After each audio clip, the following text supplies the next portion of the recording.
candles guttered in the vaulted hall of the twins, smoke curling beneath timbers blackened by centuries of river fog and hearth fire. Music trembled in the rafters, strings plucked delicately, the deep, resonant moan of a viol, and the tinny piping of a small reed flute. Yet each note seemed to hover, uncertain, then fall silent before it reached the ears of the gathered guests. They were too many for comfort, too ill-matched for cheer. Northmen in mail and boiled leather shifted on benches beside Frey cousins in muted silks. River lords rubbed shoulders with mountain clansmen who smelled of horse sweat and wood smoke. Somewhere amid the throng, laughter rang out, brittle as a shard of broken glass, and died just as quickly. Robb Stark felt the tension like a mailed fist about his throat. It was not the rigid collar of his doublet that choked him, nor the wound that still ached beneath the linen bandage at his shoulder, but the sense that every eye in the castle had fixed upon him, weighing victories and betrayals, hopes and grudges, measuring one young king against all the ghosts who had ridden south before him and never ridden home. He rested his gloved hand upon the pommel of his sword, not for threat but for grounding, and scanned the hall once more. The tiers of balconies where Frey eyes might lurk, the musicians' days where unfamiliar faces bent over lutes and drums, the towering double doors barred only by a single crossbeam of oak, thick as a man. Beside him stood Lady Caitlin, her hair gathered in a net of dark silver, her face pale, composed, yet haunted about the eyes.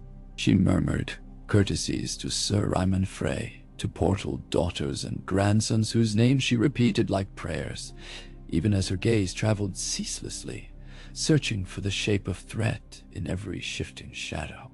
Her fingers brushed Robb's sleeve once, a silent question. "Are you certain?"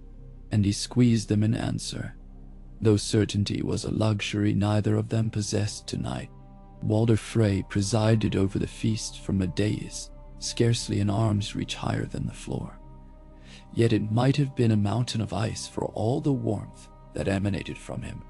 A blotch-cheeked patriarch, brittle as old parchment, he leaned forward in a high-backed chair, his hands gripping the arms as if he feared the wood might rise and carry him away. His milky eyes glimmered beneath hooded lids, taking note of every morsel that passed, every whisper, every tremor, small or large, that rippled across the sea of faces below. He wore a thin smile, carved in cunning. It never reached his eyes. The wedding had been swift, too swift, in Caitlin's opinion. Edmure stood now with his new bride, Rosalind, shy and trembling in a gown of pale pink silk. The girl had wept through the bedding, tears glimmering on her lashes when she rose again to stand at her lord husband's side. Sweet tears, the hall decreed, for Walder's child was happy, delighted beyond measure by her match, by the promise of a Tully lord and river runs, red stone. Yet Caitlin's heart had clenched at the sight, for those were not tears of joy. They were tears of fear. It began with the wine. Servant poured thick red into Walder's cup, then to Lord Bolton beside him. Pale, watchful Roose, eyes gleaming like flint beneath the hood of a grey cloak. The servant's hands shook. A droplet fell, spattering across Walder's knuckles. The old lord hissed, cuffed the lad, and wiped his hand upon his sleeve. A trivial thing, save that the hall, so tense, seemed to pause for the span of a heartbeat. The musicians faltered, bowstrings tightening a note too long. Then they remembered themselves and struck up anew. Yet in that silent heartbeat, grey wind growled. The direwolf was muzzled beneath the high table, chained by a loop of inch-thick iron. Robb's uncle Sir Brynden Blackfish kept watch over the beast, gloved hand upon the chain. Grey wind's hackles rose, amber eyes gleamed. A low churn in his chest thrummed like distant thunder. Walder eyed the wolf, lip twitching in distaste, muzzled, yet still unmannered. Best beasts are those who know their place. Robb's voice held calm. It did not feel. He warns of storms before they're smelled in the air. A useful habit, my lord. Or a noisy one. Walder lifted his cup. Boom, Shuskra. A toast, then, to the storms of fate, and to the caution that keeps us dry. He drank, wine staining thin lips. Bolton drank as well, though his eyes slid sideways to the wolf, thoughtful. Caitlin felt the first prickle of dread. She had learned, over years at court and at war, to trust the hidden language of such glances. Roose Bolton looked upon men as a falcon eyes a mouse, yet when he looked upon Grey Wind just then, it was as a man considering a rival predator. Fear or respect, or both. She turned to Rob. Perhaps we should... Flash of cymbals cut across her words. The doors at the far end of the hall groaned upon their hinges. More servants entered, bearing trenchers of baked carp, platters of smoked eel, baskets heaped with river turnips glistening in melted butter. The aroma washed over the tables, rich and pungent. A murmur stirred. Knives clinked. Hunger, simple and honest, tugged at the assembly. Yet the blackfish did not sit. He had released Grey Wind's chain, just enough that the wolf could rise. The direwolf sniffed the air, lips peeling from white fangs. Sir Brendan's hand closed about the hilt of his sword. Rob felt, rather than heard, the hush that swept the benches. The way talk stilled mid-tongue, the way shoulders tensed, the way a hall full of armed men suddenly remembered that they were armed. Somewhere a harpstring snapped with a sound like a breaking bone. Walder Frey's voice raked the silence. Music, play us a sweet kiss in the meadow, a wedding delight. He nodded at the musicians. They did not begin at once. One of the men, tall, cloaked, his face shadowed by the tilt of his hat, exchanged a glance with a fiddler. The fiddler swallowed, fingers trembling upon the bow. A drumbeat faltered. Rob's pulse quickened. Too many unsure eyes, too many secrets. Then, sudden as a stag's bound, Grey Wind lunged. Iron clattered as the chain snapped taut. A Frey retainer cried out, wine sloshing from his cup. Grey Wind's growl rose, deep, feral, echoing beneath the stone vault, like the roar of some ancient god. The hall erupted, benches scraping, men half rising, hands groping for dagger hilts. Rob slammed a hand to his scabbard, but Lady Caitlin was faster. Her knife flashed beneath the table. Her other hand seized Rob's arm. No, she breathed. The horn sounded. It was not part of the song. It was not the call of any known melody. A single blast from a war horn, raw and terrible, reverberated through the twins like the bellow of the very river gods. Doors that had seemed shut for feasts swung wide as if struck by a gale. Through them poured men in the livery of River Run, eels entwined upon fields of blue and red, helms drawn low, spears leveled. With them came Northmen, gray cloaks, mailed shoulders, shields painted with direwolves. Chaos shattered the hall. Walder Frey half rose, sputtering. Roose Bolton's hand darted inside his cloak. Steel blossomed. The musicians threw aside lutes and harps to draw daggers from beneath their tunics. One flung his instrument aside and seized a short bow, strung thin as fishing line. But the blackfish had already moved. He vaulted the table like a cat, sword chipping sparks from the stone as it cleared the scabbard. Grey Wind leapt beside him, unshackled. In 3 pounding strides, they were upon the musician's dais. The tall, cloaked player flung back his hood, revealing the hawk-sharp features of Lord Jason Mallister. His fiddle bow had been scraped into a thin garrote. With a twist of wrist, he looped it round the neck of a Frey guard, yanked, and the man toppled, thrashing. Rob sprang among the benches, sword gleaming, voice thundering above the din. "Winterfell," he cried, "for the north." The answering roar rolled through the hall like rolling surf. Northmen overturned tables to build barricades, hoisted shields, formed ragged, fierce lines. Freys scrambled for crossbows stashed behind wine casks, but Tully's spearmen surged between benches before the quarrels could be cranked. It was his mother who reached Walder first. Caitlin darted up the dais, skirts swirling, dagger poised. She seized a thin, slack-jawed girl, Walder, plump and trembling, as shield before her, blade at the soft, white throat. "Call your men to stand down, Lord Walder." Her voice cracked like ice. "Or I spill Frey blood first." Walder gaped, fish-mouthed. Spittle gleamed on his chin. Around him, his offspring shrieked. Lord Walder's bony fingers scrabbled for a knife, found none. Traitorous witch. Rob pressed through the melee toward the dais. Arrows hissed overhead. A Tully bannerman fell, clutching his neck, crimson spurting between fingers. The young king spared no glance. His wolf bounded before him, scattering foes. Bolton emerged from the shadows behind Walder, smooth as oil. In his hand glimmered a slender dirk, black as moonless water. His pale eyes flicked to Rob, to Caitlin, to the Frey scions scuttling like crab. For one heartbeat he seemed poised on the brink of action, against whom none could say. Then the blackfish barred his path. Steel rang upon steel, sparks leaping like fireflies. "Roos," Sebrindan growled, "stand aside or join the Freys in their fate." Bolton weighed possibilities in silence. Dirk held low. Blood spattered his cloak, yet his brow remained unlined. At last he sheathed the blade with a whisper and stepped back, palms open.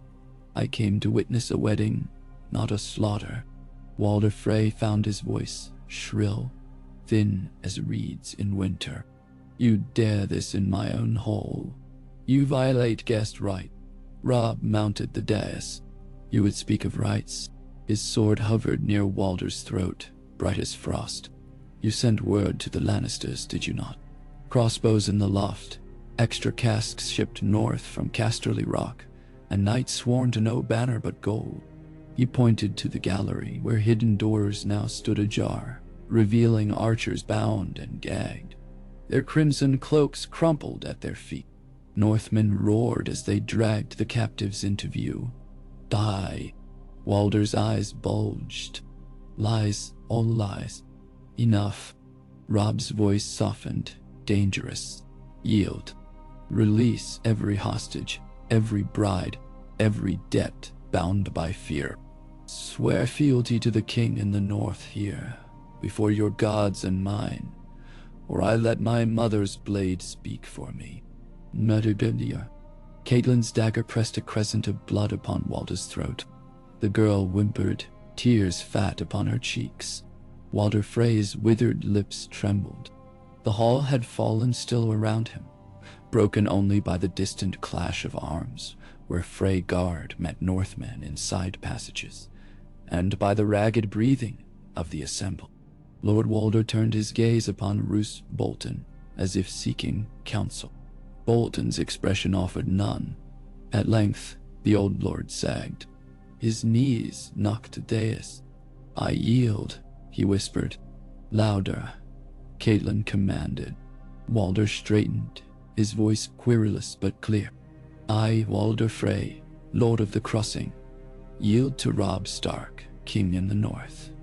I swear fealty and peace." A cheer erupted from North and Rivermen alike, but Robb's face remained carved from stone. "Lay down arms," he ordered. "Bind any who refuse. Spare women and children. Let no vengeance soil this victor's hour." Swords clattered upon flagstones. A few Frey knights hesitated. Tully bowstrings creaked warning. The men surrendered. Only then did Caitlin release Walder. The girl collapsed, sobbing. Caitlin knelt, soft words unheard beneath thunderous applause. Robb turned to the hall, sword lifted high. The banners of the old River Kings unfurled, alongside direwolves, and dust motes danced in sun shafts like newborn stars. Night fell heavy upon the twins, but the river winds carried jubilation instead of dirges. Fires blazed in courtyards, spits turning haunches of boar and venison. Northmen drank deep, tully pipes skirled lively jigs. Yet for all the clamor, the castle's heart beat with wary caution. True victory, Rob knew, rusted quickly if left unwatched. He gathered counsel in the solar that once served Walder's private retreat. Caitlin, the Blackfish, Edmure Tully with his bride, Lord Jason Mallister, Magie Mormont, Great John Umber, his voice booming through timber beams, and Roose Bolton, silent at the fringe. Maps littered the table, candles gutted low. Rob traced the King's Road with a gauntleted finger. "We march come dawn," he announced. "Lord Walder's levies join us under command of his eldest trueborn, Sir Stevron. River Run is secured. We turn west, break the Lannister siege at Seagard, then push for the Golden Tooth." "Under siege?" Sir Jason nodded, fierce pride lighting his eyes. "Seagard will hold for a fortnight yet. Your coming will break their back." The Great John smote the table with a meaty fist. "A fortnight. Give me 500 raiders and I'll gut the lions in 5 days." Laughter rumbled, yet Bolton's quiet voice slipped through. "While we chase lions, remember that winter hunts us. Snow fell in the neck, but 3 days passed. Supply lines stretched thin freeze, quicker than foes." Rob regarded him. "We will restock here. Frey grain stores are ample." "Nee. Walder will levy cost," Bolton said. "Walder will accept royal coin," Rob corrected, "or he will recall his oath." He met Bolton's gaze.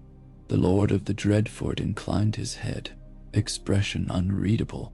Caitlin touched her son's arm.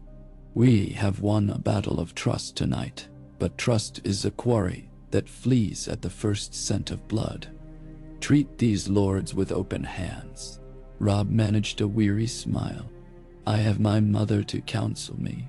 Beyond the solar's leaded glass, the river whispered against stone, carrying secrets to the sea. In the dungeons below, Walder Frey sat alone.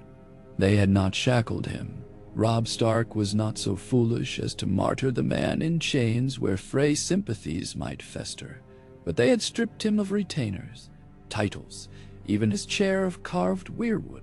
He perched on a plain stool, hunched like some gargoyle shed of its perch.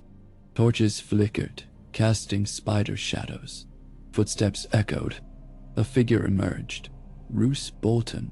He carried 2 cups and a wineskin. Walder's eyes narrowed. "Come to gloat," the old lord rasped. "Not I," Bolton said. He offered a cup.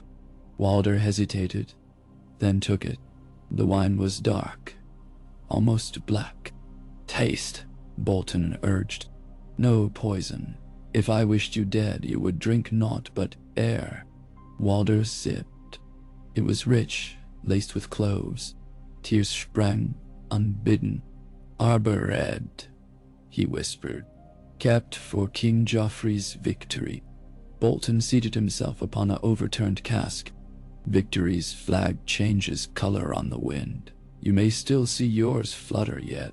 Walder snorted. "After tonight, all lost." "Not all." Bolton's pale eyes gleamed. "Star-crusts in storms. Storms drown the unmoored." Walder studied him. "You speak in riddles." "I speak of choices." Bolton leaned forward. "The boy king marches west, lions to slay. His north bleeds, fields untended, holds half empty. A prudent lord safeguards his own, while others chase glory." Walder's hand shook. Wine slopped. "You counsel treachery. I counsel survival." Bolton's smile was thin as ice. "The twins command the Green Fork. If Stark falls on the Red Fork's far banks, whose banners will fly above the crossing?" Walder swallowed. "Hope, treacherous, flared in his breast. Mine, if I endure. Endure, Bolton echoed. And abide. You swore fealty tonight. Keep it outwardly. Yet tally each dark misstep. Winter lays bare weakness. When the hour strikes, seize it. Now, Joan, please. Walder's eyes narrowed to slits. And what of you? Bolton rose, cloak whispering. I am but a leal bannerman. He turned, footsteps soft against damp stone. But winter winds shift, Lord Frey. Best have sails ready. The torchlight followed him, and Walder Frey sat in the dark, tasting wine and schemes upon his tongue. Dawn bled crimson across the muddy flats below the twins. Thousands mustered, ranks of spears bristling like winter wheat, banners snapping. Direwolf, trout, merman, bear, twin towers newly chained beneath the direwolf standard. Horns blared. Wheels groaned as baggage carts lurched onto the bridge. The green fork glimmered gold beneath the rising sun. Rob rode at the van, gray wind pacing at his stirrup. Caitlin watched from the ramparts, heart knotted with pride and dread. Below, Edmure clasped his bride's hand as she waved a kerchief, eyes shining. The blackfish barked orders, drilling Frey levies into formation. Far below, in a curtained litter, Walder Frey watched too. No fetters bound him, yet 4 guards walked beside the litter, spears at ready. His face remained unreadable as the army of the north and riverlands poured westward beneath his towers. Behind those ancient eyes, numbers clicked. Debts tallied, betrayals courted. The drums rolled, hooves struck timber. A tide of steel and hope swept into the morning. Caitlin whispered a silent prayer to the mother. 5 hours. 5 lifetimes. The road ahead was long, and every step wrote new lines upon the saga of a realm split by war. But the red wedding had failed. Walder Frey had fallen from his perch of treachery. The tale, once bound for tragedy, now struck upon uncharted paths, and the song that rose above marching feet was one the realm had never heard, a song of winters yet unborn, of rivers unbridled, of wooers that howled beneath foreign stars. And the story, like the march, had only just begun. Me one south to the great host poured along the western causeway in an unbroken river of steel, banners streaming overhead like colored sails caught on an invisible whip. From the ramparts of the twins, the army had seemed vast. Upon the march, it felt immeasurable, every new ridge revealing fresh ranks of men tramping into view. Northmen with cloaks dyed the gray-green of the wolves. River lords whose shields bore trouts and reeds, Crannog outriders riding half-wild ponies through the reeds. Carts groaned beneath barrels of salt pork, sacks of oats, wheels of hard yellow cheese. Armorers trundled forges mounted on wagons, their chimneys coughing black smoke. Field chirurgeons clucked over racks of bone saws and jars of leeches. 100 smiths and washers and cooks followed the host like barnacles on a whale. Rob Stark rode at the van with gray wind loping at his stirrup, the direwolf's breath misting in the chill morning air. The sky was pale as dishwater, sun hidden behind scudding slivers of cloud, and the distant hills rose blue as ghosts. He wore a patched cloak over brigandine, a wolf's head wrought of dark iron upon his gorget. Yet, despite the trappings of kingship, he felt younger than the fresh grass pushing through the crusts of early frost along the roadside. Every sound, a raven's croak, the snap of a standard in the wind, set his nerves humming. Victory at the twins had come swiftly, almost cleanly, but he knew too well how quickly one night's triumph could curdle to next dawn's disaster. Caitlin rode several lengths behind, with her brother Edmure and his new bride, Rosalind. The girl's cheeks were raw from weeping, yet she carried herself with quiet resolution, back straight, gloved hands folded upon the pommel of her saddle. From time to time she would glance at Caitlin, as if seeking guidance in this alien procession of hardened soldiers. Caitlin met her gaze whenever she could, offering a faint smile meant to reassure.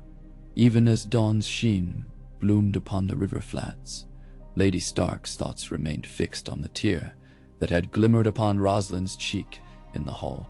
Fear, she knew, and hope. The two walked hand in hand more often than most people cared to admit. They halted the host at midday upon a stretch of rolling heath where pale grasses bent beneath brisk western winds. A score of pavilions sprouted at the army's heart, canvas dyed in the colors of the great houses, stitched with sigils in vivid thread. Within the largest, a round pavilion of dusk blue silk, the lords gathered in council while horse lines were staked and cook fires lit. Robb sat at the high table, a crude plank straddling barrel legs, with Roose Bolton on his left and Mage Mormont on his right. Jason Mallister and Sir Brynden stood farther back, sleeves rolled, poring over rough-hewn boards where draftsmen had traced the rough shape of the western shore in charcoal. Our outriders put a Lannister column on the Ironman's causeway, Mallister reported. His mailed finger tapped a smudged mark on the board. 2,000 men, under Sir Forley Prester escorting siege engines, catapults, rams, perhaps a trebuchet. They make for Seaguard by forced march. How long before they reach your walls? Robb asked. Mallister's jaw twitched. 2-3 days. If they cross the causeway at dusk, they'll camp beneath my very ramparts. Nanatilyon, Namande. We can beat them there, the Great John thundered. A forced march of our own. 2 nights hard riding, and half the host will straggle behind, blister-footed. Mage Mormont cut in. Then what? Bite lions with cubs still suckling at the back teat? It isn't only Prester we face, Sir Brynden murmured. He took a stick of chalk and sketched a winding line southward from the Trident. Word from my scouts. Lord Stafford Lannister gathers levies at the Golden Tooth. 10,000, perhaps 12. If he breaks west from the pass, he'll meet Prester before Seaguard's walls, and will be caught between hammer and anvil. Robb ran a hand through hair grown longer than he liked. We need speed, but we cannot abandon half our strength to do it. Silence descended. Fire crackled in a brazier. Outside the pavilion flaps came the distant rumble of carts, the clop of hooves, the chatter of cooks arguing about onion versus leek. At last, Roose Bolton's cool voice rose. Our host is cumbersome. We drag wagons of grain, herds of sheep, supplies meant for a siege or wintering. Shed the weight, and we gain a day at least. Nai, Kalni. Robb frowned. Abandon our stores? Not abandon, Bolton replied. Leave them in the Twins with a garrison loyal to you. Walder's granaries are full. He can provision us when we return. Take only what we carry on backs and hooves. Swift war is fed upon speed. Narnabawaldi. Jason Mallister nodded slowly. If we reach Seaguard before Prester, the town will resupply us from its own cellars. The folk are riverborn. They'll give gladly to a king who lifts a siege. Very well, Robb said. We pair to the bone. Commanders will draft new baggage lists by dusk.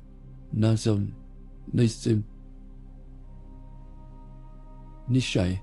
Meg Mormont gave a curt nod. The Great John grunted something that might have been assent.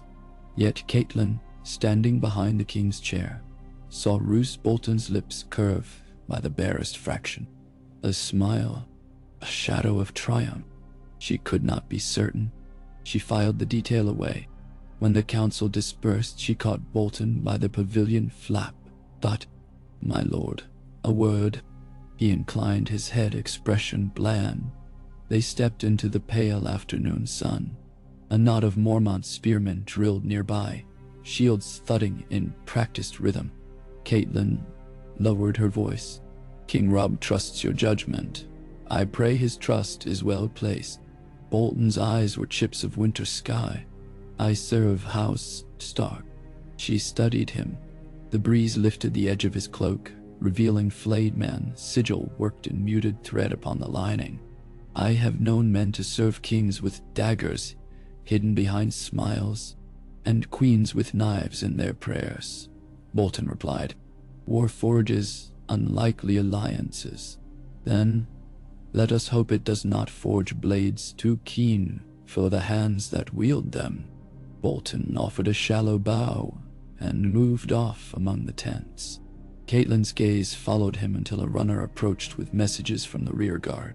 She turned her mind to other perils, but the chill his eyes had left lingered like a shard of ice lodged beneath her breast. The next dawn broke clear and sharp, a knife of cold air off the blue fork stinging cheeks and lungs.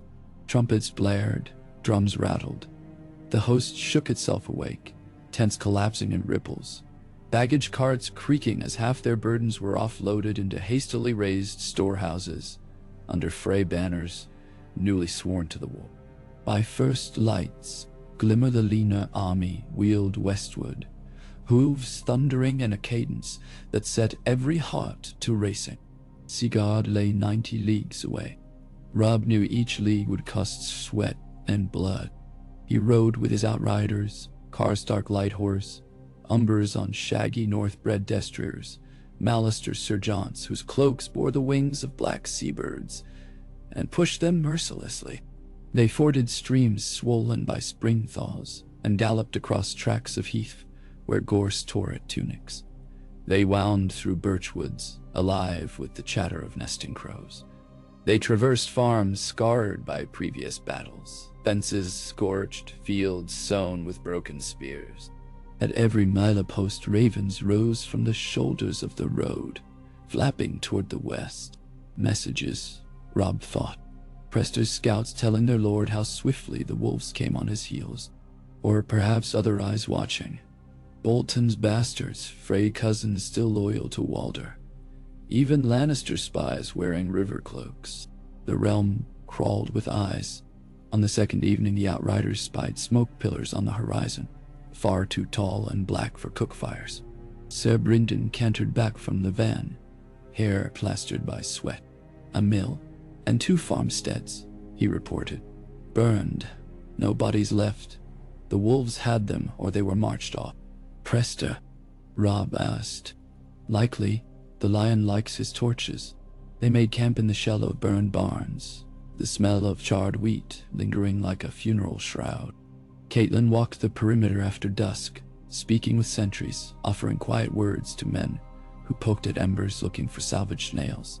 In one ruined stable, she found Rosalind seated upon a feed trough, smoothing her mare's mane. Edmure stood at the doorway, arms folded, face lined by care. I cannot bear her tears, he murmured to Caitlin. She weeps at every cruelty we pass. Caitlin laid a hand upon her brother's arm. Let her weep, better tears today than blind eyes tomorrow. She stepped to Rosalind. The girl glanced up. Her eyes were rimmed red. Forgive me, my lady, the bride whispered. I should be stronger. Strength wears many faces. Caitlin said, compassion is one. Do not set it aside. She helped Rosalind to her feet. Come, there's broth at the pot. The men call it soup, but with some salt it will pass for comfort. Rosalind managed a frail smile. Together they walked beneath a sky awash with stars. Somewhere across the fields a direwolf howled. The sound lifted Caitlin's heart despite sorrow. As long as wolf's voice carried on the wind, the north still breathed. 2 dawns later, they reached the coastlands, gulls circling overhead, the air tasting of brine and tar. The road split. One branch snaked toward Fair Market, the other hugged the ragged bluff above the Bay of Crabs. Scouts raced ahead down both forks. By nightfall, a Mallister outrider returned. cloak snapped to tatters by the wind. "Sir Prester camps 7 leagues north of Seagard," he reported. "Ziga engine still mired on the Iron Man's causeway. He sent a courier south, likely to Stafford." Rob summoned his captains in a natural amphitheater formed by a bowl of chalky earth. Torches cast leaping shadows across the ring of stern faces. "We cannot afford a siege," he began. "If Prester meets his kinsman, we fight 2 lions' claws with 1 sword. We strike at dawn, hit their camp before they unlimber the catapults." Sir Jason Mallister stepped forward, helm tucked beneath elbow. "Seagard's beacons are lit. My men on the walls will sally when they see our banners." "Good," Rob said. "We break them between hammer and anvil." Meg Mormont clapped a bare-paw hand upon her axe haft. "Who takes the hammer?" "The North," Rob answered. "Maege, Greyjohn, Karstark riders. I'll lead from the heart. The anvil will be Mallister men from the harbor gate." He glanced to Roose Bolton. "Your levies guard our rear. If Stafford appears, delay him." Bolton inclined his head. "As you command." It was settled, yet Caitlin felt a tremor of unease ripple through the gathering. She studied Bolton's composed features, the way torchlight flickered in his pale eyes. Rearguard seemed a place for loyalty to prove itself or betray. Night, Rob paced outside his tent, unable to rest. Grey wind prowled beside him, hackles bristling. The direwolf lifted his muzzle, sniffed, then growled low. Rob followed his gaze. A shadow detached from the darkness. Talisa, his queen, returned from tending the wounded. She smiled, weary lines upon her brow. He embraced her, breathing in the scent of herbs and fresh bandages. "You must sleep," she murmured against his chest. "I sleep and I dream of lions," he confessed. "Awake, at least I see them coming." "Then see me," she said, drawing back. Moonlight gleamed upon her hair. "In battles of flesh and steel your heart is your only shield." He kissed her palm. "Stay with the baggage until we send word. If anything goes ill." "Nothing will go ill," she said. Her voice held steel. "Your mother says every battle is won first within." "Win it, Rob." He nodded, though doubt gnawed still. Together they returned to the tent and found what sleep they could in each other's arms. Grey wind lay across the threshold, amber eyes open to the night. At dawn the hammer fell.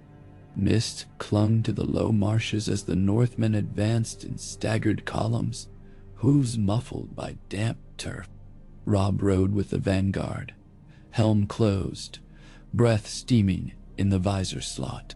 Beyond a stand of wind-bent alders, he could see Prester's camp sprawled across a shallow rise.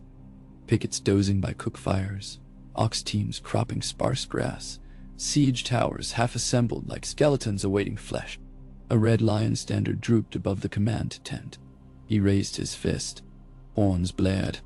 The ground shook as 3,000 horse erupted from concealment. Trumpets screamed. Riders howled.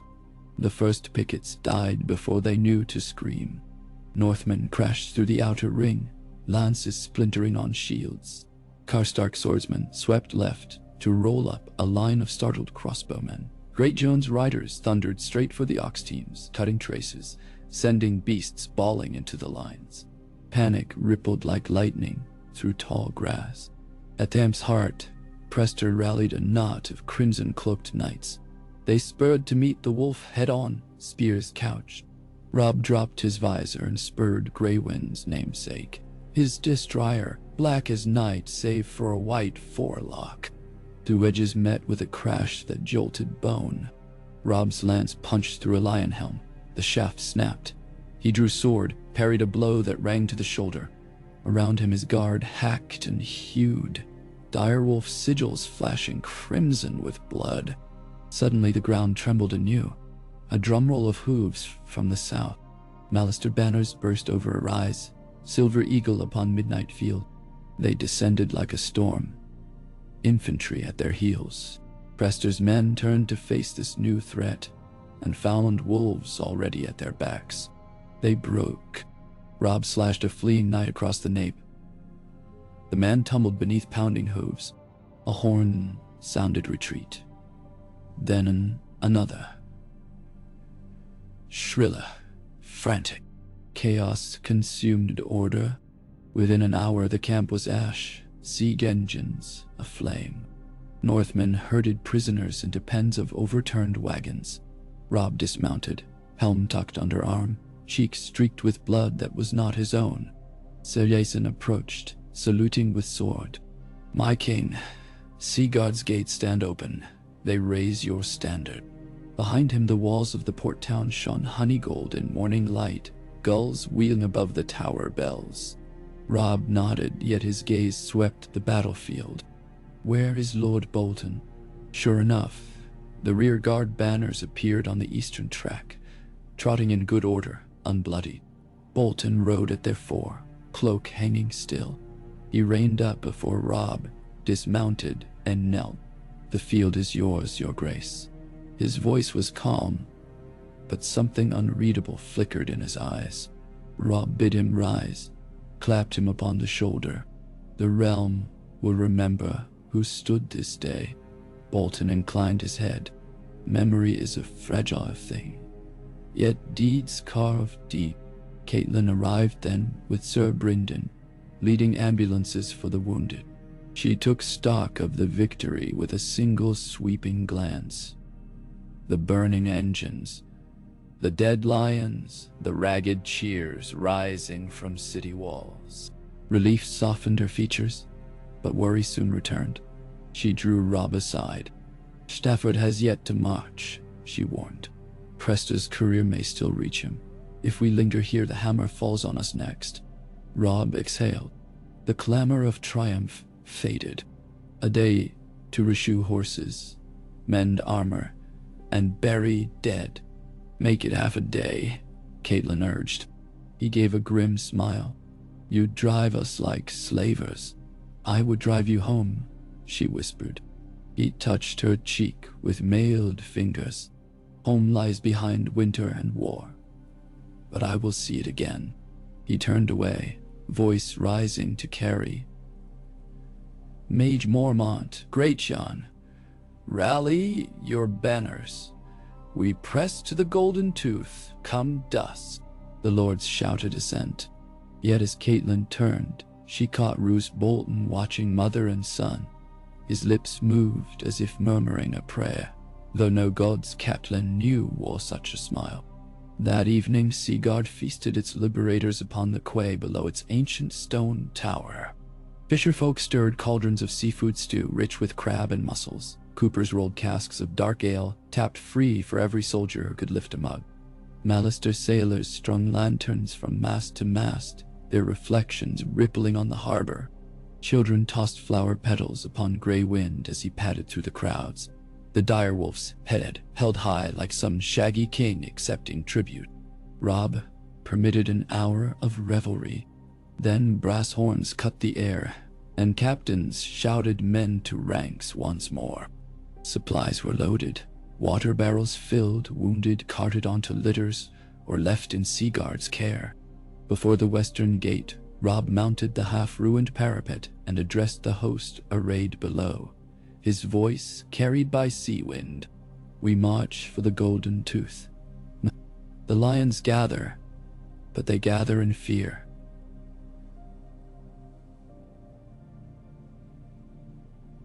Fear of the north, fear of the river, fear of every man and woman who dare stand free of chains and crowns forged in red. We will show them the mettle of wolves. Bite hard, hold fast, fight as brother beside brother, and winter itself will bow before us." Ba. A roar answered him, swelling until gulls scattered and anchor chains rattled in their sockets. Rob raised his sword high. The setting sun caught the steel, casting scarlet light across the mast helms.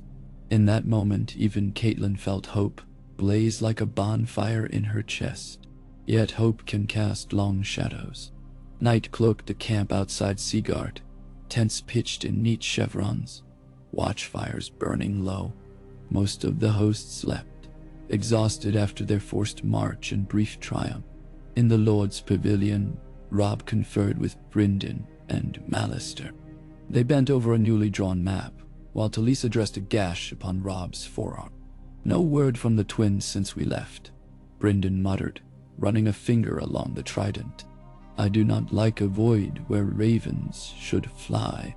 "Walder may sulk," Malister suggested. "The old serpent's pride is sore." "Or he plots," Brynden countered. "Pride feeds venom." Rob flexed his bandaged arm, wincing. "We cannot ride back to spank an old man. We ride forward." Talisa tied the linen off. "Ride, but watch your back." A sentry's voice outside. "My lords, rider in the night." Rob straightened. The flap flew open. A dust-caked courier stumbled in, cloak rinsed silver by moonlight. From the rear guard, he gasped. "Lord Bolton, he bids me bring." He fumbled a parchment, collapsed to his knees. Talisa darted forward, easing him onto a pallet. Rob took the parchment, broke the seal. Bolton's flayed man pressed in black wax, and scanned the crabbed script. His face hardened. "What is it?" Caitlin asked from behind. "Twins," Rob murmured. "Walder Frey has fled his chambers. Several sons with him." Guardsmen found a hidden passage leading beneath the river. Tracks vanish on the south bank. "No, nigh, yo," Sir Brynden swore. "He means to reach the Lannisters, or to raise the trident," Malister added darkly. "Frey levies left behind could knife our supply lines." Rob crushed the parchment. "Damn him. Bolton advises dispatching a detachment to hunt Walder down before he crosses to King's Landing or elsewhere." "And who commands this detachment?" Caitlin asked. Rob hesitated. "Bolton volunteers to lead it." Brynden snorted. "How eager." Rob rubbed his temples. "We cannot spare him, nor trust that task to lesser men." Caitlin placed a hand upon her son's shoulder. "Roose Bolton is snake cunning and smooth as pond ice. If you send him, bind him with men loyal to you above gold. Who would you trust?" She thought of men who'd ridden since the beginning, whose loyalty had weathered grief and hunger. Sir Wendell Mandart Glover. "They are true," Rob nodded slowly. "Then Bolton rides with Manderley and Glover. 200 horse. They trail Walder until he's found, then return." He called for parchment, drafted orders, sealed them with wax-stamped direwolf. When the messenger was revived with ale, he dispatched him back into the darkness. Talisa watched, eyes shadowed. "Every raven you send seems to fly into storm." Rob clasped her hand. "Then I will build a sky of clear light when war is done. You must live to see it," she whispered. He kissed her knuckles. "I will." Caitlin turned away, wishing prayers might turn iron and treachery aside. Yet the realm obeyed no prayers she knew. They broke camp before dawn, moon pale and swollen like a dying eye upon the western horizon. Bolton's column peeled away southeast, banners lowered, hooves muffled. The main host wheeled northeast for the mountain pass to the Golden Tooth, where steep switchback roads curled through stone, defiles wide enough for 2 wagons abreast. Snow lay in pockets beneath pine shadows despite spring's advance. Climb taxed steeds to lather, men dismounted to lead exhausted animals. Archers ranged ahead, wary of ambush. Yet the lions were absent. Scouts reported Stafford still days away, mustering slower than rumor claimed. Rob seized the moment. He pushed through the upper pass under veils of sleet, then spilled into the Westerland's outer marches, hill country dotted with sheep paddocks and squat holdfasts of dusty gray stone. These folk had not seen a Northman's banner in living memory.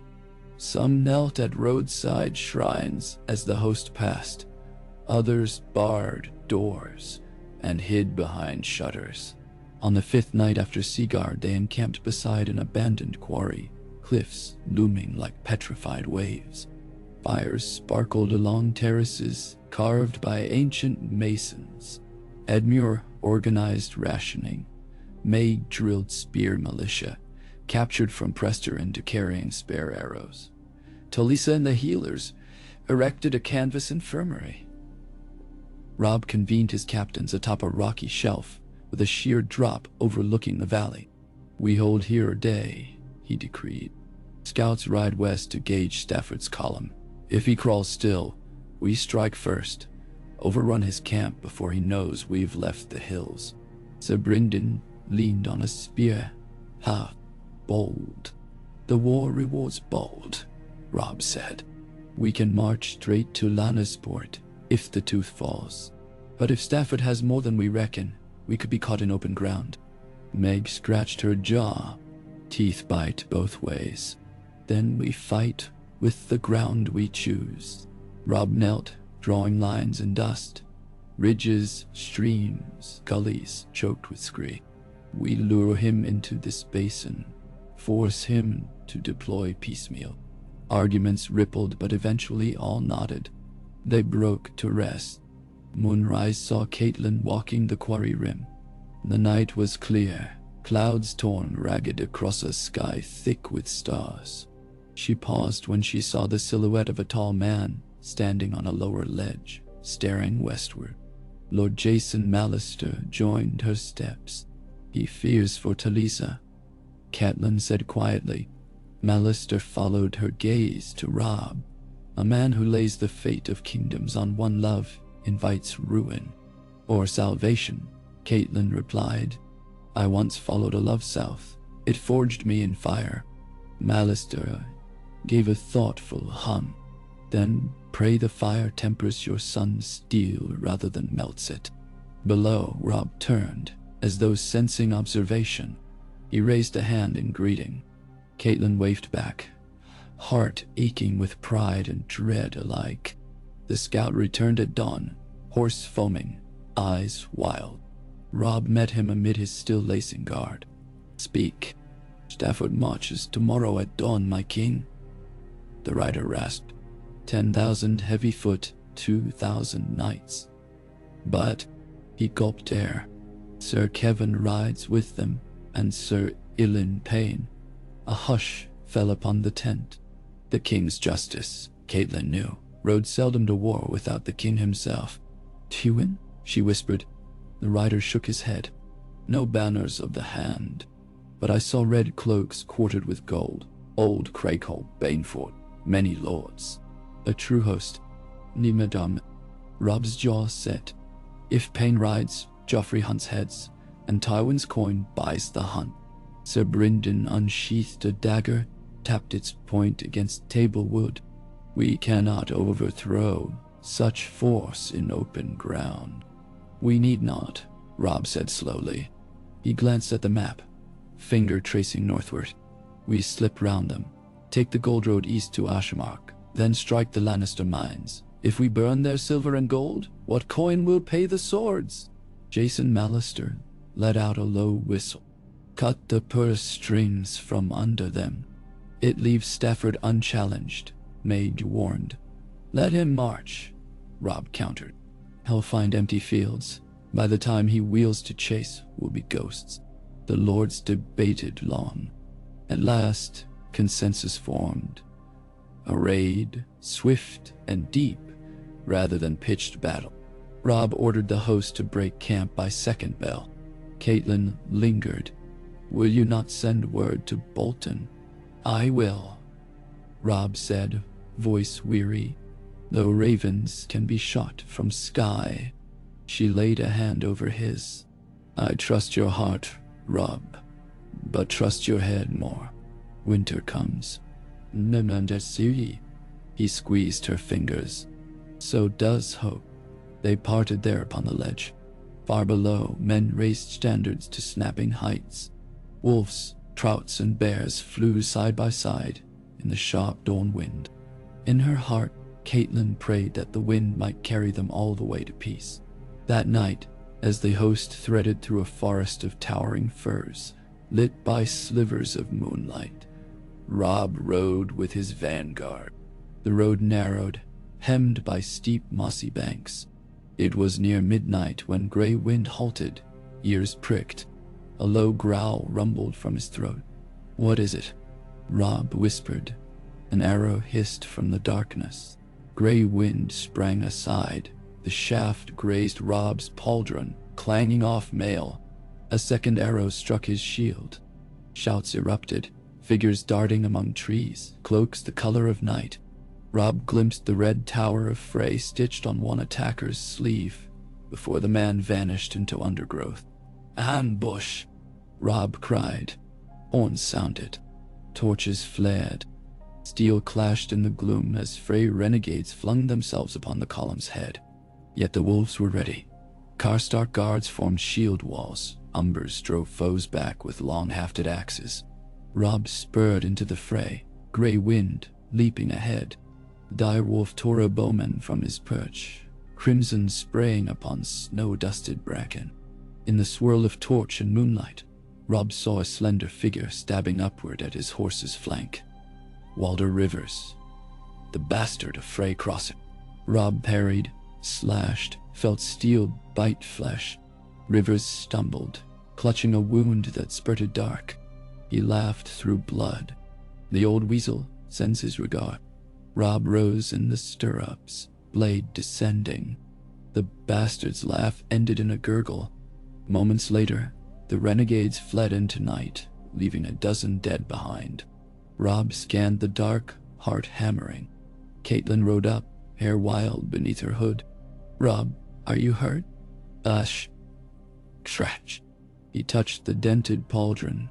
"But Walder Frey has loosed his dogs. Sir Brynden joined them. We'll hunt them at first light." "No," Rob said. He sheathed his sword. "We ride on. Every moment spent chasing rats is a moment Tywin Lannister on his claws. Let Bolton deal with Frey. Let us break the lion's purse." They bound their wounded and pressed on through the shadowed wood. Yet Rob felt the night close round him like a cloak of thorns, each rustle in the branches a whisper of treachery yet to come. On the 10th day since crossing the Trident, the host reached the outskirts of the Westerlands mining region. Low mountains honeycombed with shafts and adits where smoke belched from smelters day and night. Villages clung to steep slopes, their houses built of gray slate. The air stank of sulfur and slag. Rob called a halt upon a ridge overlooking a broad valley threaded by a single wagon road. "There," he said, pointing to a complex of timber stockades and tall stagings.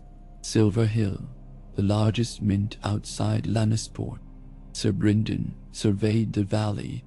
Walls wooden, garrison small. "Strike at dusk," Rob decided. "Set fires in 3 places. Drive the miners out, melt the seals on their vaults. We take what coin we can carry and flame the rest." Meg Mormont grinned. "Shh. Let us see how loud a lion roars without gold." They moved under cover of a spring storm, a slanting rain that drummed upon helms and cloaked their approach. Northmen scaled palisades, cut throats of sleepy guards, opened gates for the charge. Fires blossomed, orange petals unfurling in the rain. Molten metal spilled from crucibles, sending white-hot rivulets snaking across yard and ditch. Miners fled, hands over burning eyes. By dawn, Silver Hill was a charred husk, its vaults gutted, wagons laden with ingots of half-minted silver. Caitlin watched the flames lick the clouds. "Will this end the war?" "It begins its ending," Rob said. Yet even as he spoke, a courier burst from the gloom, cheeks streaked with rain and soot. "My king," the rider gasped. "Message from Lord Bolton." He offered a sodden parchment. Rob broke the seal reed, eyes narrowing. He claims Walder Frey was found and killed outside Fair Market, Rob said slowly. Bolton rides to rejoin us. Caitlin exhaled. That is swift. Too swift, Sir Brynden muttered. Rob folded the parchment. Send ravens to every captain. Tell them Bolton's column may approach. They are to be welcomed, but watched. He strode away to oversee the spoils. Caitlin remained by the fire, watching embers whirl skyward on currents of heat.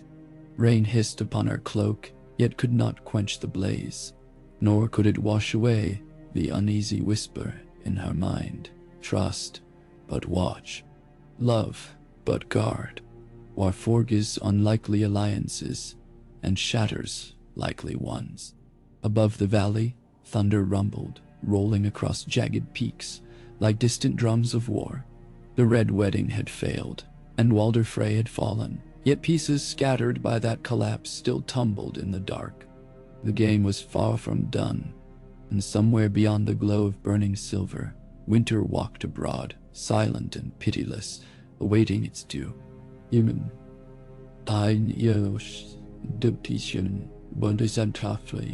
Rain chased dawn across the soot-black sky, a thin, relentless drizzle that rasped against mail and lacquered shields, muting every color on the charred slopes of Silver Hill until the land seemed carved from ash. Smoke still clawed upward from the gutted mint behind them, veering into ragged tendrils where the wind worried at the last sparks. Rob Stark watched the ruin from the crest of a low ridge and felt a hollow pulse of triumph, like a heartbeat muffled beneath heavy cloth. Silver, raw, unfinished, untallied, lay stacked in half-melted ingots on wagons lined nose to tail along the muddy track. 20 oxen strained in their yokes, snorting puffs of mist. Every snort was echoed by the distant thrum of hoofbeats from the forest road east, where Roose Bolton's riders were expected to emerge by day's end. Rob pulled his cloak tighter, more against unease than cold. The raid had worked too well. The miners had fled after the first flames. Guards surrendered or died where they stood, and the coffers yielded without protest. Victory granted at a price that felt suspiciously like. Now, with the silver loaded and the wolves ready to vanish back into the hills, his thoughts slid unbidden to the message Bolton had sent. Walder Frey, dead on a riverbank, sons scattered like seeds in store. Neat, Rob thought. Too neat. Caitlin dismounted beside him, her hood drawn low. Rain dotted the fox fur lining. You look for ghosts, she said. Do you see any? He asked. Only the ones in your eyes. She followed his gaze to the wagons. If Bolton comes soon, we leave at once. As soon as his column is sighted. Rob forced a steady breath. We pull north and east, make for Acorn Hall, then cross back to the Twins. We've bloodied the lion's purse. Now we must vanish before the paw descends. Caitlin studied him. You doubt Roose will arrive. I doubt many things. He turned away from the smoke. Most of all, fortune that smiles without asking coin. Below, Sir Brynden drilled a rearguard detail, Mormont shield maidens and lanky tall-heart bowmen, arranging them into staggered lines across the narrow track. Each band carried hacked pine branches to brush away hoofprints, a trick learned in the wolf slopes beyond Last River. Hide your road, the Blackfish said, and half the battle is won before an enemy can march it. A horn blast echoed from the eastern woodline. Men pivoted, hands to hilts. Scouts raced forward, Karstark outriders, plumes bedraggled with rain. One saluted. Column approaches, my king. Bolton's banners in the fore, Manderley mermaids behind. Rob felt relief flicker, damp and brief. Any sign of pursuit? None, sire. They ride hard, no wagons. See them in, Rob ordered. Hot broth and fresh mounts. The scout wheeled away. Rob and Caitlin descended the ridge to where Mage Mormont oversaw quartermasters tallying their spoils. The Lady of Bear Island tossed a freshly cut pine bough onto a cart, wiping pitch on her cloak. "More silver here than the Lannisters took from the Tarbeck mines in a year," she boomed. "Curse me if I know how we haul it through the passes faster than Tywin can hunt us." "We haul what we can," Rob said. "The rest we scatter in the streams. Let his own folk pan it 5 winters hence." Meg grinned, teeth flashing white. "They make the wolf their river lord." She clapped him on the shoulder hard enough to jolt armor. "Bolton's men near." "Minutes," Rob replied. "Have the baggage train ready to move at second horn." The horn sounded again, one long note, then 2 short. Gates opening. Rob strode to the broken palisade, Caitlin at his side. Through the drifting smoke came riders in ordered ranks. Bolton's flayed man banners, crimson on pale pink. The green seahorse of Manderley, Glover's mailed fist. Their horses' hooves struck sparks from slag-shod ground. At their head rode Lord Roose Bolton, pale cloak immaculate despite rain, flanked by Sir Wendell Manderley, his great belly sloshing like ale in a cask, and Galbart Glover, lean and sharp-jawed. Bolton dismounted fluidly and knelt. "Your Grace." Rob bid him rise. "We feared pursuit. None dared follow my spears," Bolton said. "Fairmarket lies quiet, and Walder Frey lies colder than the trident's flow." "Tell me," Rob said, "how found you him?" Bolton's mouth flickered. "He rode under cover of night with 10 loyal men, hoping to slip south along the Green Fork. Your scouts reported tracks. We closed in at dawn. Frey's arrowmen loosed a volley. My sergeant took a shaft in the throat." His eyes betrayed no flicker. "The bastards fled to the river. Walder slipped in mud, was dragged by current. When we recovered him, he was drowned. The sons yielded soon after." Caitlin washed the pale eyes, the bloodless lips. "The trident is treacherous," she murmured. "Yet Walder survived 80 winters along its banks. Even stone erodes," Bolton replied. Rob glanced to Sir Wendell. The Manderley knight nodded gravely. "It was as Lord Bolton says. I saw Frey's corpse myself. The river gnawed half his face." "And the sons?" Rob asked. "Two dead," Galbart Glover said. "The rest bound, held under my guard. They march with the column." Rob exhaled. "Then the Frey threat is buried. Well done." Bolton inclined his head. "Your praise honors us all. What now?" "We move," Rob said. "North and east before Tywin learns which tooth to gnash." He turned, calling orders down the line. Horns blared. Oxen bellowed. The host snapped into motion like a great iron serpent, banners rippling as segments of its body. They wound out of the valley in double file, scouts fanning wide. Rain eased to a mist that silvered every pine needle. By midday, the smoldering ruins were lost behind twisting ridges, and the road narrowed into a gouge between walls of wet slate. In such close quarters, the wagons could travel only single file. Rob posted archers on the slopes, lances on the flanks, and wolfhounds, gift of House Reed, sniffed the wind for hidden foes. Caitlin rode beside Sarah, grinned and talked. "What do you make of Bolton's tale?" "Too pat," the blackfish grunted. "Walder Frey drowns like a sack of stones. I'd wager my bowstring Bolton put him under, then used river mud to hide the strangling." He spat. "Bolton gains your son's favor and removes a rival oathbreaker in one cut. Would you speak this to Rob?" "Not yet. The boy needs unity. Swords that point inward gut faster than those that point out." "Warnity." Caitlin remembered the chill in Bolton's eyes after the aborted wedding massacre. "Unity forged in deceit still shatters." "Hey," Brynden said. "But we fight lions and winters both. Sometimes you set broken bones crooked so a man may keep walking." He nudged his horse forward, calling to a scout. Caitlin remained, the reins limp in her hand, pondering broken bones. That night they camped beneath the shadow of a jagged tor, crowned by ancient standing stones, some first men monument half forgotten. Rain had fled, the clouds broke to reveal a hard rind of stars. Rob summoned his captains to the tor's summit, where a ring fire crackled, sparks swirling up to join the constellations. Bolton stood opposite the king, the firelight painting hollows in his cheeks. "Our course bends northeast here," Rob said, pointing with his sword to scratches in the dirt. "A crude map. We skirt the western verge of the Wolf's Wood, cross the Boar's Rush at dawn, 3 days hence, then swing for Acorn Hall. From there, the King's Road lies open all the way to the Twins." Bolton's voice slid into the crackle of logs.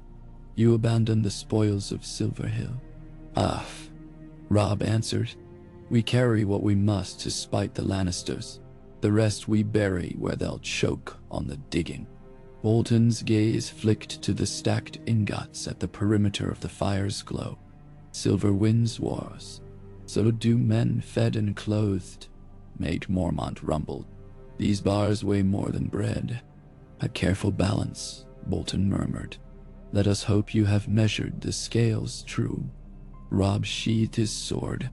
"We march before dawn. Rest what hours remain." The captains dispersed. Bolton lingered. "Your Grace, one moment." He stepped close, voice low. "A raven reached me on the road.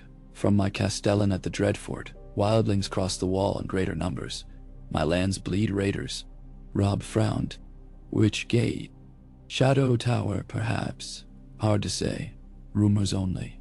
Yet if numbers grow, the North will require strong defenders." "My lord," Rob said, "I have need of every sword until we break the lion." "One column detached," Bolton suggested, "to ride hard for the last river, secure the passes. 200 men could hold against raiders until winter seals the heights." "Nervous?" Rob shook his head. "Not yet. Tywin strikes fast when wounded. Until the Twins are ours again, I cannot spare a single blade." Bolton bowed. "As you command." He melted into the darkness, leaving Rob alone with the crackling logs and the hush of ancient stones. The king stared at the embers, thinking of wildlings and wolves and raiders in the night, until Talisa found him and drew him down from the tor to a pallet of furs where they lay listening to the wind moan through the standing stones. Dawn came rose-red on the horizon. The host moved. They passed through tangled pockets of fir where ravens gossiped overhead, then into a wedge of open moorland where the grass grew brittle and the ground sucked at hooves. The wagons creaked, oxen lowed, men cursed the cold. Twice Caitlin saw riders bearing snow-dusted cloaks of crimson and gold far off on distant ridges, watching, pacing. Scouts gave chase, but found only burned campfires. The lions were hunting, but not yet ready to pounce. On the second evening, the wagons bobbed in a quagmire at the edge of the Hornwood. Mud swallowed wheels to the axle, sending curses echoing through the twilight air. Rob ordered trees felled for corduroy track, while Meg's spearmen spread along the forest's edge, axes ready. Caitlin walked the mired line, offering bread heels to teamsters, passing water skins, speaking quiet words. She reached a wagon half-tilted, its load covered by a tarpaulin. Beneath the tarp shapes gleamed. Half-hammered coins fused into lumpy loaves. A guard stood watch, a Mallister man with a broken nose and eyes dulled by fatigue. Caitlin lifted the tarp. Silver winked, dull and dirty. She reached to touch an ingot, but her hand brushed something colder. A chain of black iron links, fat as her thumb, half hidden beneath the silver. She tugged. The chain led deeper, to a wooden chest wedged under the bars. "What is this?" she asked. The guard shrugged. "Taken with the coin, my lady. Lord Bolton said haul it if we could." She pried the lid. Inside, nestled in straw, lay a cuirass of blackened steel, artfully etched with twisting lines. Valerian glyphs? She lifted it. The metal was light, strong. Beside it lay a matching helm, visor wrought like a snarling shadow cat. Strange trophies for a silver mine. She beckoned Sir Brynden, who arrived wiping grime from his hands. Bolton claimed this, she asked him. The blackfish hefted the cuirass, whistled low. Nightfall steel, not made in this age. Why bury such treasure among coin? Ask him, Brynden said. Caitlin found Bolton supervising the corduroy causeway, voice quiet but relentless. She waited until he dismissed his surgeon. Lord Bolton, I found armor in the wagons. Rare, by any reckoning. Bolton's eyes were pale mirrors, spoils of war. From a mine, she pressed. Silver Hill arms its foreman well. His lips hinted at a smile. Your son bids we take what denies the enemy. I obey. Caitlin studied him. Suar, did you? No, Mashon. Too. One might ask the same of Lady Stark, Bolton replied softly. He brushed mud from his glove and walked away, cloak billowing like a white wing behind him. That night, the fog rolled in thick and clinging, muffling hoofbeats, swallowing lamplight until the camp became a scatter of dim halos floating in a gray sea. Robb posted triple sentries. Gray wind slunk along the perimeter, hackles prickling. Talisa tended a fevered archer whose lungs rattled like loose stones. Caitlin sat near a brazier with Rosalind, teaching the girl to patch a tear in her cloak. Around them the army breathed, snores, murmured prayers, clink of chainmail shifting in sleep. Near midnight, a single horn blast tore the fog. A sentry's alarm. Another answered, farther off. Robb was on his feet before the echo died. Form lines, he shouted. Steel hissed from scabbards.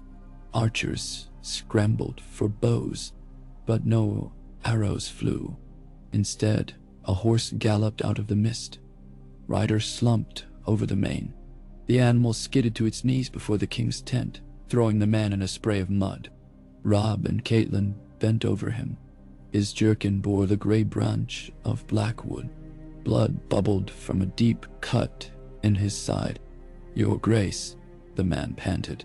Lannister host, 2 leagues west, marching fast, 10,000, Pain at the fore, they come.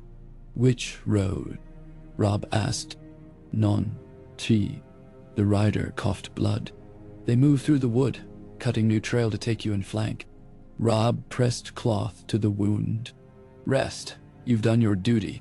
He rose. Make, rouse, every man. Form shield wall facing west. Manderly hold the left, Castock center. Caitlin touched his arm. The wagons will slow withdrawal. We hold them back, Robb said. Cover the baggage as it turns north.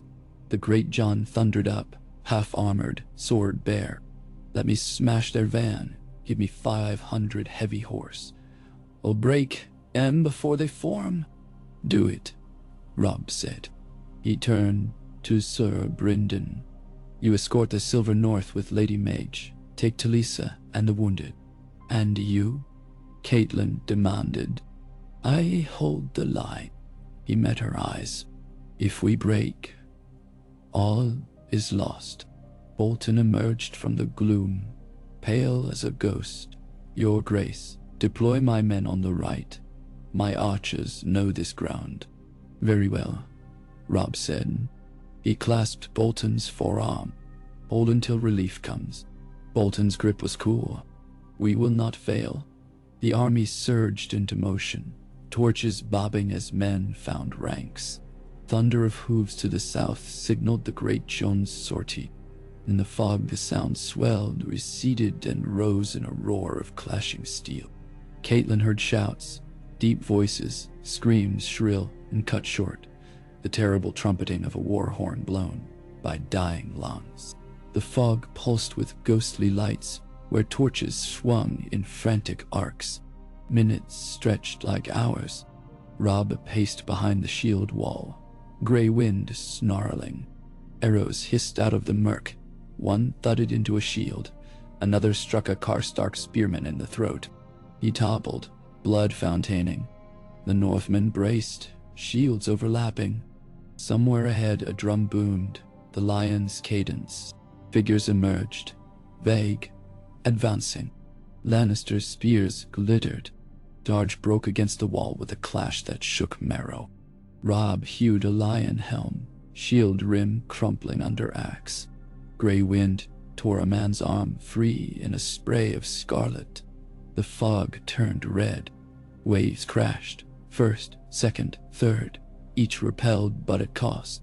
Robb glimpsed Ser Ilyn Payne's bone-white helm stalking through the carnage, the great two-handers sweeping arcs that left emptiness where men had stood. The king's justice cut through Karstark ranks toward Robb like a silent wraith. Robb shouted challenge, but the din swallowed words. He leapt a fallen horse, parried a spear thrust, answered with a thrust that punched mail. Crossbow bolt slapped his pauldron. He staggered. Payne was near, 5 paces, eyes black pits in that death mask. Robb raised sword, but Payne's great blade hammered down, shearing his shield in two. Only Grey Wind's leap deflected the kill blow. Fangs closed on Payne's wrist, teeth scraping steel gauntlet. The mute knight twisted, free hand stabbing dirk into the wolf's shoulder. Grey Wind yelped, fell away. Payne lifted the great sword again. Storm of arrows hissed from the right. Shafts sprouted in Payne's breastplate, his thigh, his neck with a gorget gap. Bolton's archers loosed volley on volley, their pale lord standing calm behind the line, directing flights with a raised gauntlet. Payne stumbled, sank to one knee. Robb hammered his sword down, cleaving helm and skull alike. The king's justice lay still. The lions reeled, leader fallen. Horns sounded retreat, but from which side Robb could not tell. The fog churned as men disengaged. Robb's wall sagged, gaps yawning. He shouted for reserves. Bolton's ranks advanced, plugging holes with shield and spear. For a heartbeat, Robb felt gratitude blaze. Without Bolton, the wall would shatter. Then he noticed the archers wheeling, knocking fresh shafts. Pointed not west, but northeast, toward the baggage train, vanishing into trees. Robb opened his mouth, but the first volley flew. Screams rose from the wagons. Oxen bellowed. A Mormont shield maiden spun, an arrow through her eye. Caitlyn's voice carried above the din. Betrayal! Robb turned, searching the fog for Bolton. The pale lord lowered his arms slowly, as though savoring ceremony. Their eyes met across the churned mud. Bolton inclined his head, nothing of malice on his face, only cold inevitability.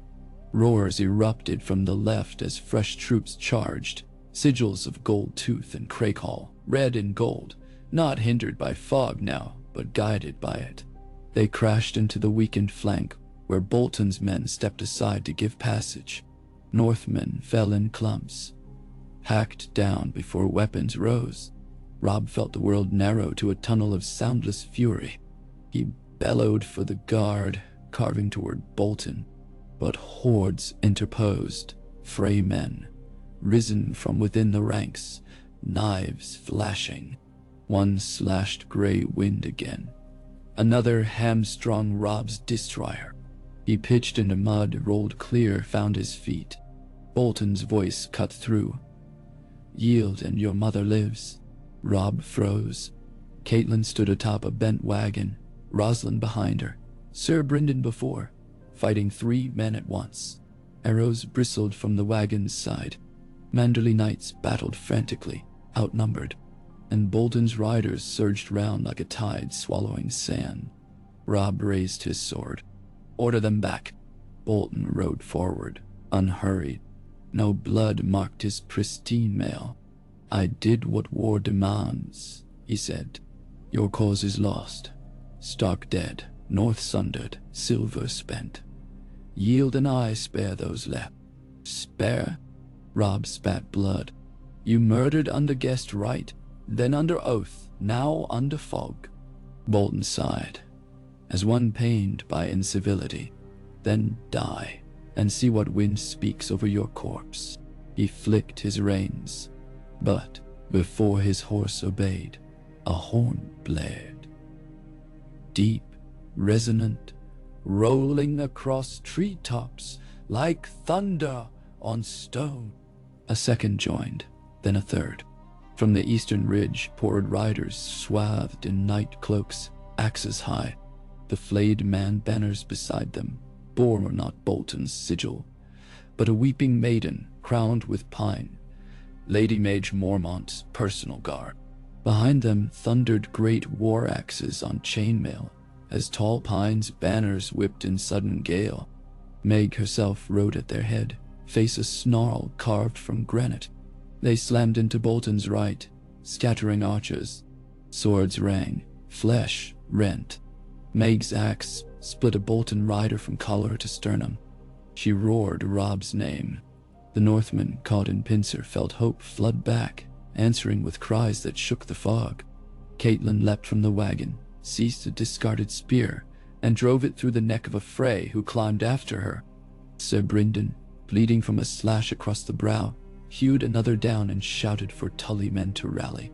Bolton wheeled, eyes narrowing. He barked orders. His personal guard closed round him, a shell of steel. But the momentum was broken. The Lannister flanking thrust stalled as Mormont bear banners swept into their path. In the confusion, Robb found Grey Wind, wounded but alive, limping to his side. He vaulted onto a riderless horse and plunged toward Bolton through a storm of steel. Rain began anew, a cold, needling sheet that hissed on hot blades. Robb and Bolton met at the heart of churned mud, swords shrieking. Robb's first cut rang against Bolton's parry. Sparks flared. He pressed, power in every stroke born of betrayal's rage.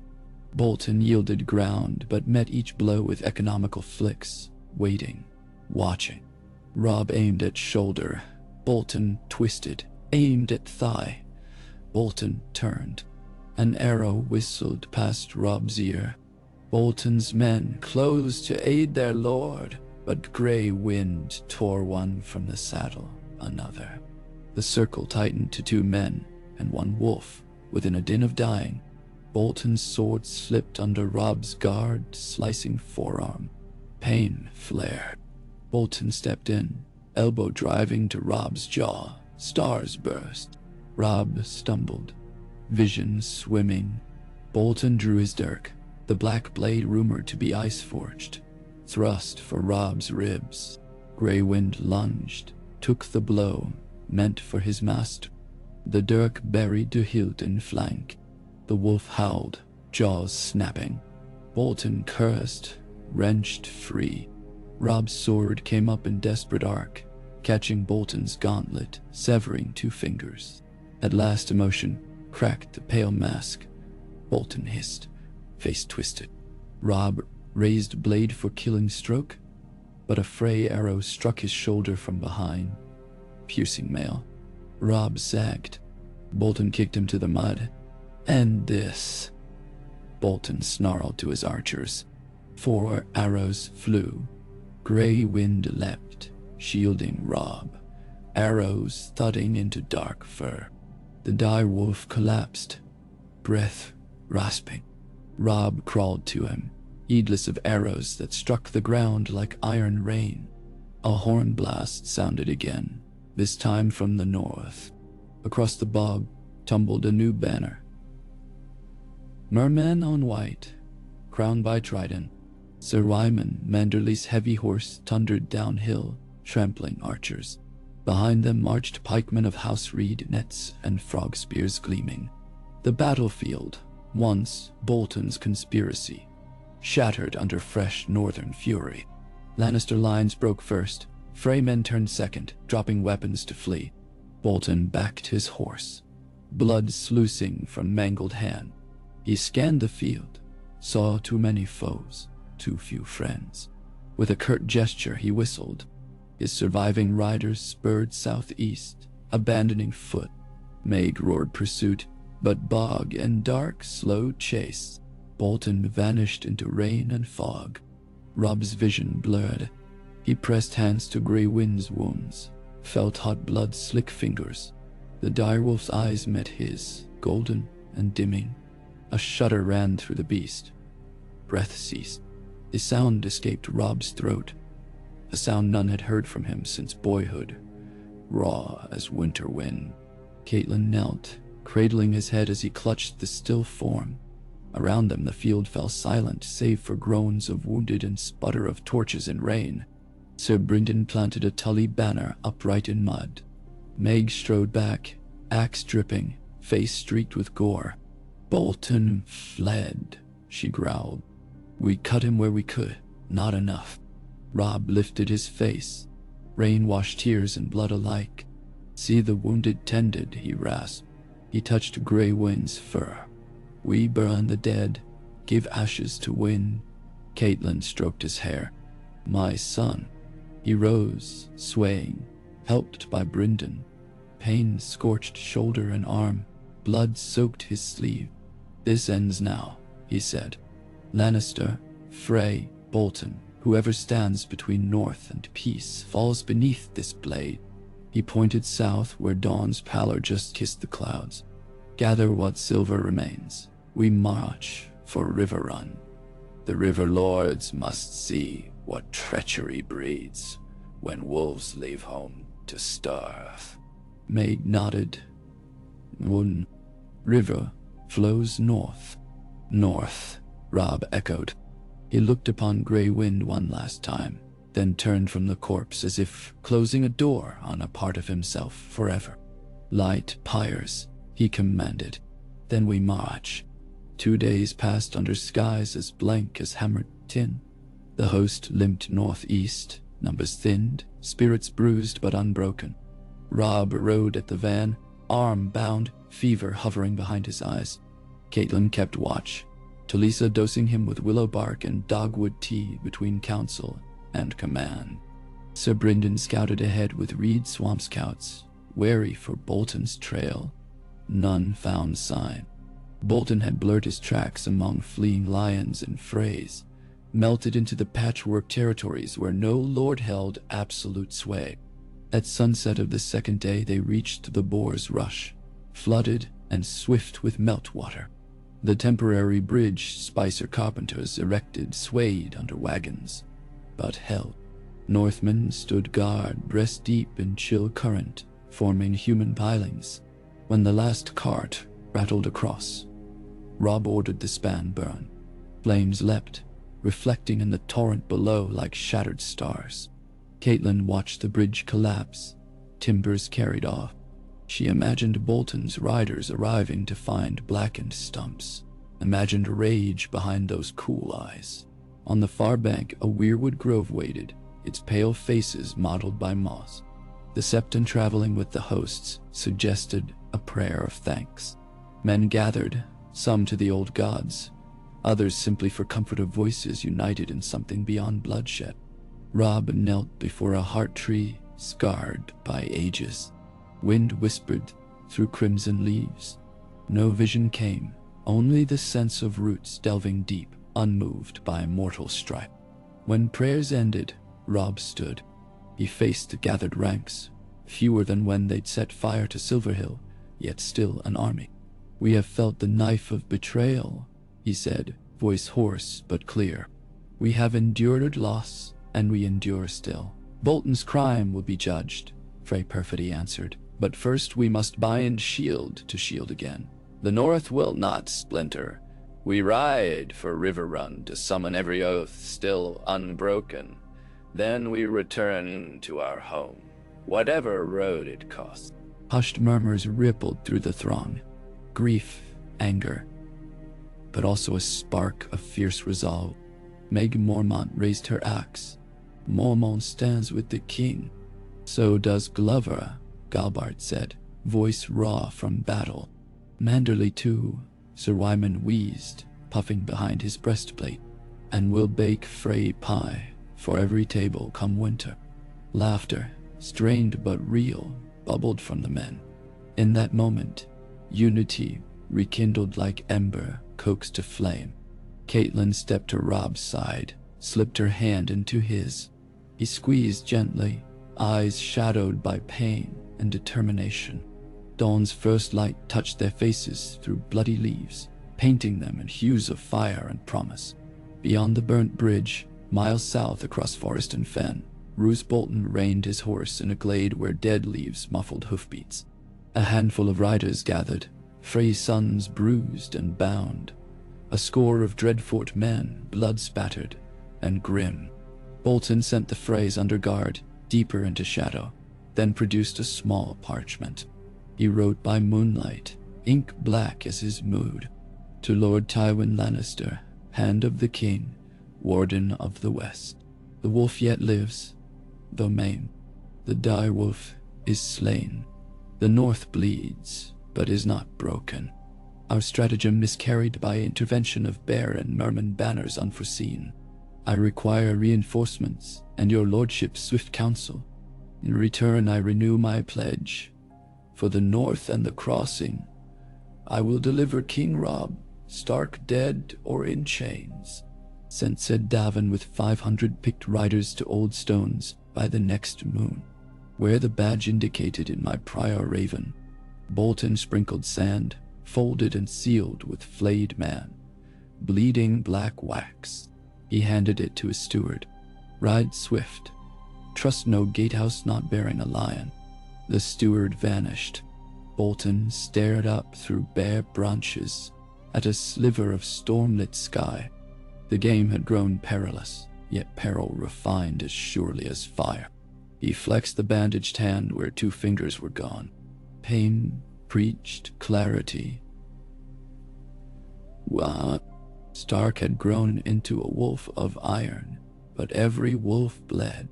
Soon enough, winter would hide the scent of treachery under snow. Soon enough, the red rivers would freeze, trapping prey in plain sight. Bolton turned his horse southwest, toward crossroads thick with war. Behind him the Freys shivered, uncertain which master would claim their leash now. Ahead, the lion's maw opened, teeth gleaming.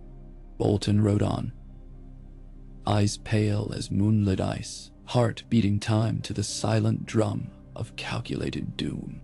Day by day the remnants of Robb Stark's hosts slogged through sodden foothills, rain easing, sun shy but warming. Scouts brought tidings. Riverrun still held, though encircled by a fresh siege of Lannister and Frey levies commanded by Sir Davin. Lord Edmur's garrison had repelled 3 assaults, but rationed grain. The Blackfish's eyes glinted at the news. His keep beset again, yet unbowed. Robb called council under a lichen-daubed cairn overlooking the wide valley of the Red Fort. Below, smoke rose from distant tents where Lannister and Frey banners mingled. Camp followers picking the bones of war. Caitlin stood behind him, cloak snapping in high wind. We break them tonight, Robb said. No Sega engines, no drawn line, swift strike under darkness. Sir Jason Mallister unfurled a sketch of enemy encampment, pinched between gloved fingers. Their rear abuts the river. Frey tents on the east flank guard the fords. Lannisters hold the western rise. None yours. Then Frey's first. The Great John growled, cut their legs, then gut the lion. Robb nodded. Mormont spears wade upriver at dusk, flank their ford. Mallister horse hits Frey's center. When confusion spreads, Karstark and Reed cross opposite bank. Strike Lannister flank. I ride with reserve, wedge of heavy horse to punch where line weakens. And I, Caitlin said, lead wounded and non-combatants to the rearward. We shall hold fate's breath until dawn. No, Robb answered, voice softer. You ride with reserve. If I fall, the men must see a Stark banner still afloat. We share risk. No, dude.